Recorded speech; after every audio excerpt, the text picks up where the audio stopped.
Geographers, how's it going? It's time for yet another GIS video. This time though, we're not starting at some computer. All right, and there's a reason for this. I want to do this to prove a point, and that point is GIS is not all about computers. Okay, even though we do this to ourselves, this is something ridiculous. In fact, I have over here, hold on, let me adjust. I'm doing this in a very amateurish way, but I have Maribeth Price's introduction, which I've supplied to you so you can follow along with this stuff. But and the book that this comes from, all of her work I think is phenomenal, does great work. I'm not picking on this one author because we all do it. Every single book has something similar to this. But from the introduction, the very first part there, under what is GIS, she writes, GIS stands for Geographic Information System. In practical terms, a GIS is a set of computer tools that allows people to work with data that are tied to a particular location on the Earth. Okay? Although many people think of GIS as a computer mapping system, its functions are broader and more sophisticated than that. A GIS is a database that is designed to work with map data. Okay, so that's the kind of thing you're going to find in all sorts of these textbooks when you're reading through the intro and what is GIS.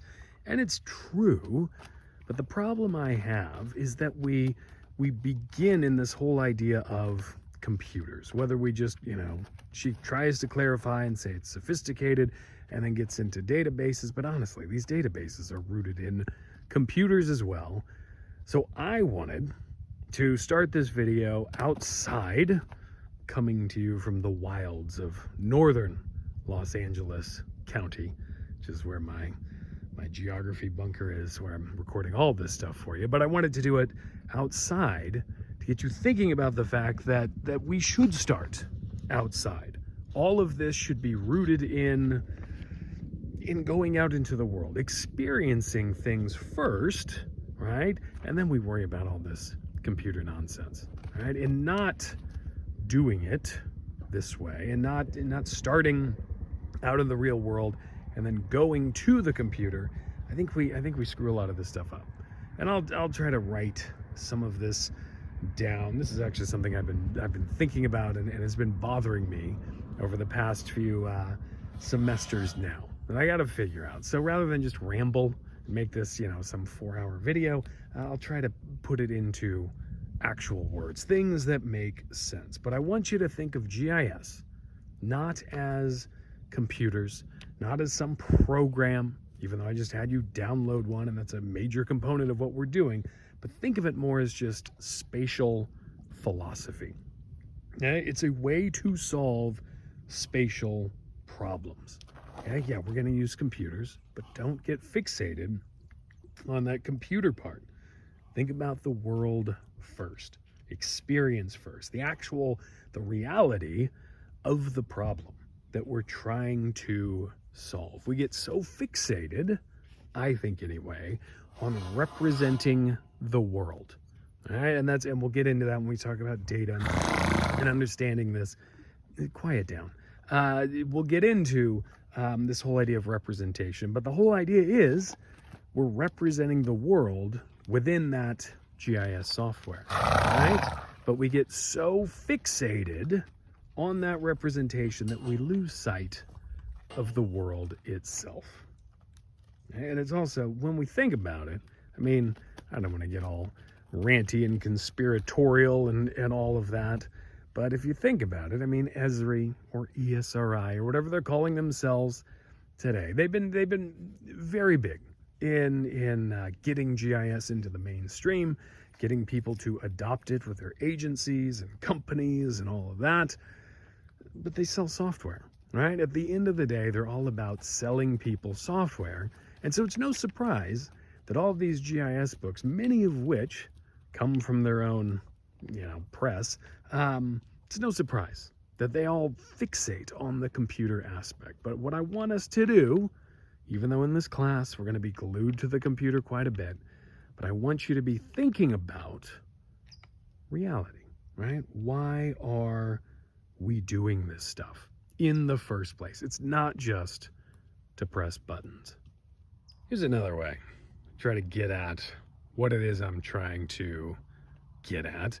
And this is one that's rooted in my own research, a lot of which has been revolving around, in some capacity, revolving around the automobile, the American automobile, whether it's our idea of what that term actually means, whether it has to do with how we commute and go from home to work or school or whatever it might be, or in some cases, like with this Jeep that we're staring at here, it's more of an environmental thing, right? A sustainability thing, right? Is there an issue with driving something like this versus, say, a Prius, right? Does one of these vehicles destroy the environment or help to destroy the environment? And really, this research is so much good research, it's rooted in my own selfish interests, right? Can I keep this ridiculous machine that I love so much, and be able to sleep at night, right? Not feel like I'm actively destroying the planet. That was the issue I was trying to get at. And to study this, I looked at a specific area up in Northern California along this very famous and historical Jeep trail up there. It was a site of battles between environmentalists and four-wheelers, a whole deal. It's amazing, I think, at least, what's happened up there, just in terms of preserving nature and how these different groups saw nature in very different ways. And so in part of my work, I read through a lot of environmental documents, government reports.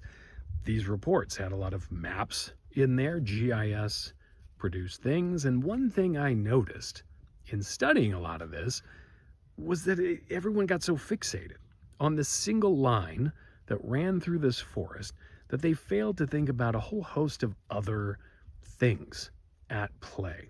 All right, and this is something that I realized. I mean, in part, I mainly realized because I didn't start or only work in GIS or in environmental documents, or I didn't stay at my computer to do this stuff. I got out. I drove around. I've driven this trail multiple times in this very vehicle here, and had an incredible experience. But it also, not only was it fun in a ridiculous and rednecky kind of way, but it was enlightening. Right? I saw things that I wouldn't have seen if I had just been dealing with GIS data, if I had just been working in representations of reality rather than getting out there into the world itself, right? That's the big thing. That's what I was interested in. That's what I was going for here. And that's what I want you to think about. Look, geographers, here's my point, okay? First and foremost, we're geographers, all right? And that even goes for those of you in the class who aren't actually geography majors. I know some of you are doing other things, and that's totally fine. Not here to judge.